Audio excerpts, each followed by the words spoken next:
तुम्हारे पाँव के नीचे कोई ज़मीन नहीं, कमाल ये है कि फिर भी तुम्हें यकीन नहीं। दुष्यंत कुमार का ये शेर कांग्रेस की वर्तमान हालत को बयान करता है, वो भी उस समय जब उसका गठबंधन आप पार्टी के साथ हुआ है। नमस्कार, सहज सियासत में आपका स्वागत है। मैं हूं वेद मिश्रा। आज हम बात कर रहे हैं कांग्रेस और आप पार्टी के गठबंधन की। आपको शायद याद होगा अन्ना हजारे के आंदोलन का समय, जब हमारे प्रिय कैरेक्टर कट्टर ईमानदार अरविंद केजरीवाल उर्फ मफलर मैन पानी पी पी कर कांग्रेस को गालियां बका करते थे।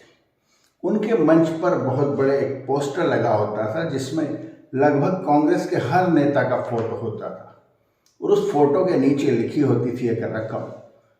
जैसा कि अरविंद केजरीवाल ने उसके बारे में बताया था उस समय, यह रकम वही जो इन लोगों ने, इन कांग्रेस के नेताओं ने भ्रष्टाचार करके जमा की है, जनता के पैसे को लूटा है। और इसी के साथ उनके हाथ में होता था एक मोटा कागज का गट्ठर, जिसको वे लहरा लहरा कर कहते थे कि इसमें कांग्रेस के नेताओं के खिलाफ भ्रष्टाचार के सारे सबूत हैं।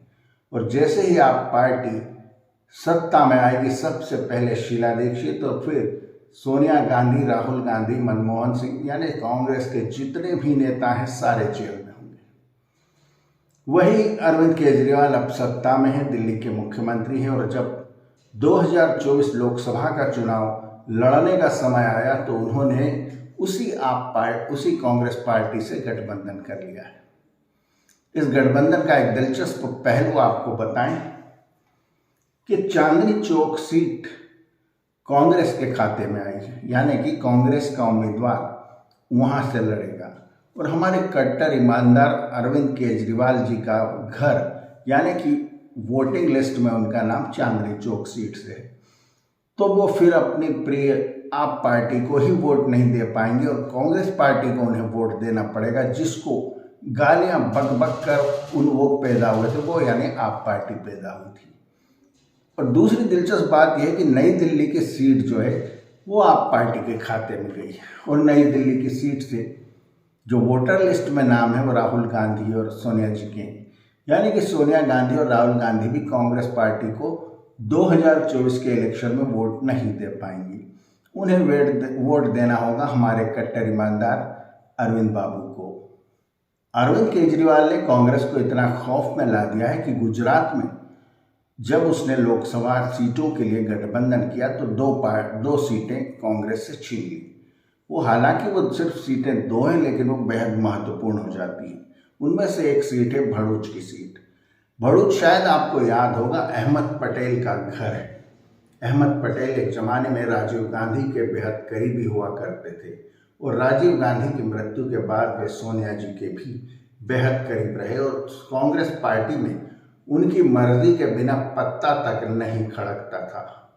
उस भरूच सीट पर कांग्रेस के उम्मीदवार के बजाय आप पार्टी का उम्मीदवार चुनाव लड़ेगा, यानी कांग्रेस पार्टी अपनी लेगेसी भी भूल चुकी है। और इस बात से वहां के कांग्रेस लीडर, विशेषकर अहमद पटेल के बेटे फैजल और उनकी सुपुत्री बेहद नाराज हैं और उन्होंने बगावती तलवार निकाल ली है। हालांकि इतना उनका अभी डर है सोनिया जी और राहुल का कि वे कुछ कर नहीं पा रहे हैं, लेकिन दबे छुपे शब्दों में उन्होंने अपने गुस्से का इजहार कर दिया है और वह कह रहे हैं कि हम दिल्ली जाकर हाईकमान से बात करेंगे, क्योंकि हाईकमान को मिसलीड किया गया है, मिसगाइड किया गया है। भरूच जैसी सीट जो अहमद पटेल का घर है, कांग्रेस ने आप पार्टी को कैसे दे दी। ये तो ऐसा ही हुआ जैसे अमेठी और रायबरेली की सीट कांग्रेस छोड़ दे, जो कि वह शायद छोड़ना नहीं चाहेगी। सहज सियासत में आज इतना ही।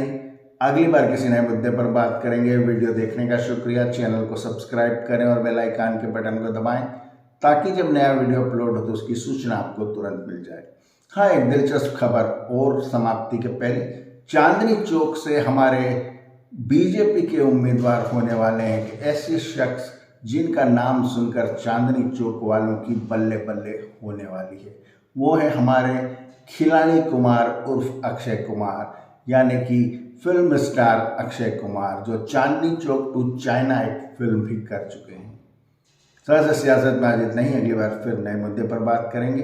थैंक यू, धन्यवाद, नमस्ते।